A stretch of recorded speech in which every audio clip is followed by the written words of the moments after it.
anything? First off, I'd like to say apologize to the University of Wisconsin-Madison. Just based on my actions from that night of the incident that everybody saw in the video. Truly embarrassed from it, and just wish it never happened. That action really doesn't reflect who I am, and as a team and as a coaching staff, everybody was supporting me, and I just thank my friends and family for sticking through me and supporting me as I go through this, and now I'm just looking to move forward from it. Corey, what led you to not being, I guess, fully truthful about the incident at first? I would just say just too caught up in the moment, just thought of any best answer to say as fast as I could, and not try to cover myself up, but it was just I really didn't have a train of thought at the time. I just said whatever came to my mind. Are you thinking that you're healthy enough to play in this bowl game? Is that where you're at right now? As of right now, it's just I've been able to practice 3 days in a row. That's probably the longest I got this whole season, and feeling better each day. And hopefully I can get a chance to get out there and play against USC. And just every day I'm taking it one step at a time, and hopefully one practice can lead to another. And pretty soon I'll be playing with the guys down in San Diego. So was that a full practice this week, or what was your participation level? Full, and I was getting banged around a lot, just like everybody else, and felt good to get back in the rhythm, and just being a part of this atmosphere once again, and just being around the guys makes me not think about the injury that I have. So I think the more mental strength that I keep, it's only going to make things better for the long run. Were you healthy enough to play against Minnesota? Yeah, I was. I just things just kind of took a turn. Me and Coach Chris talked. It's more about private things, but at that point it was just watching my team play and watching the O-line thrive against Minnesota, and Dari and Taiwan do things that I love to see, and that was running football. After the truth came out about the incident, what were some of the conversations with your teammates like? It was nothing too different. It was just they talked to me as if I was a regular guy, and that's what I look forward to. And I was able to talk to my friends and teammates, and without being questioned a lot, from anybody else. So that's where I kind of felt at home. Kind of just within the team, it was they treated me as their friend and player. So nothing really alternated after that. Is that entire legal process done with that? Yes, it's done, and as everybody was in the report that I did pay my citations, and will not be going to court because I just accepted the penalty and just paid it off and just moving forward from it. What was Coach Chris? Apologize. What was Coach Chris' reaction when you talked to him after he learned that the original statement didn't mesh with what happened? He was very understanding. Friend to friend, coach to player. I accepted the comments from him, and being a grown man, you have to take some tough criticism, and followed by my actions. He was kind of upset a little bit.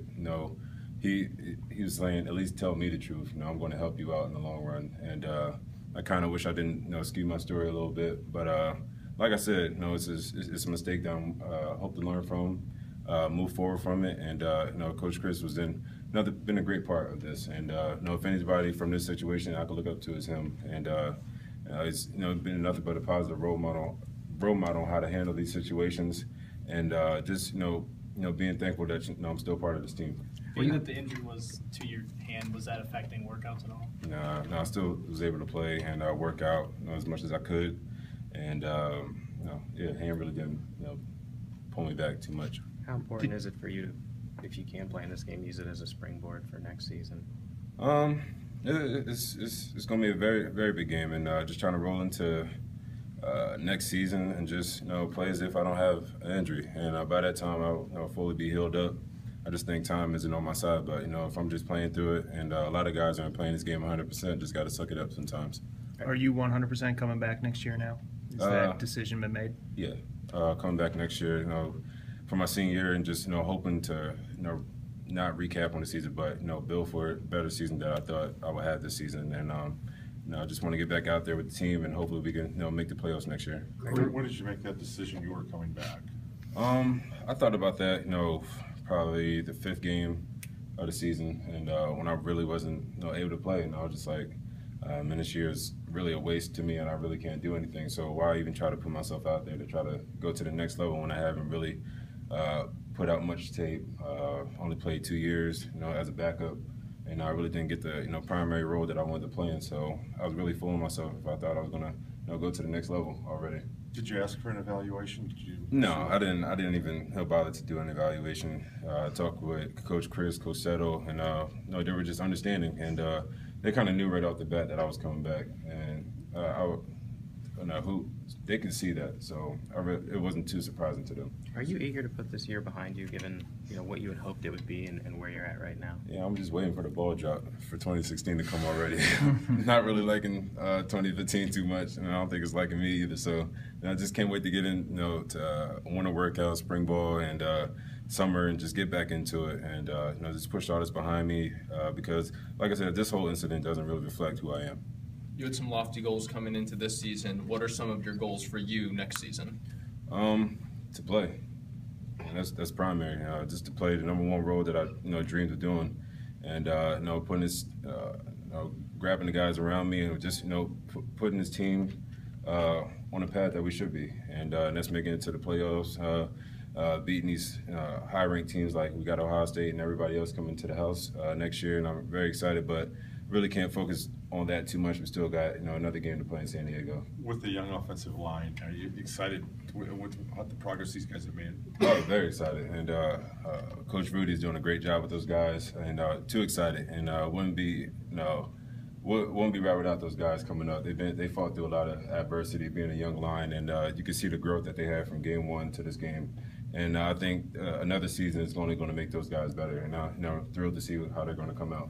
Were you at all intoxicated the night of the fight? No, and the police could say that, and they didn't really have to do a breathalyzer test. I was very responding to them, cooperating very well, and it's just one of those nights that's just it was very weird and never really get into those situations. So after that, just learned just to stay with some friends when you go home, and yeah.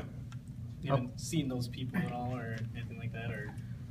No, thank God, and it's just I try to keep my distance, and if anything were if I was to come across them, I would just be myself. I wouldn't draw too much attention, just walk past them as if nothing happened, and I think that's what growing up and being mature about this whole situation is about, and everything from that you just learn from it, and hopefully teach somebody else how to handle situations better as you did. How close are you? How close are you to 100% healthy?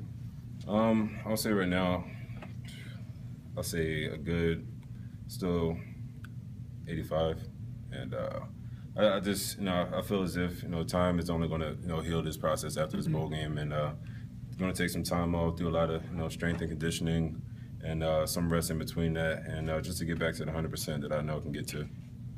Thanks, Corey. Thank you.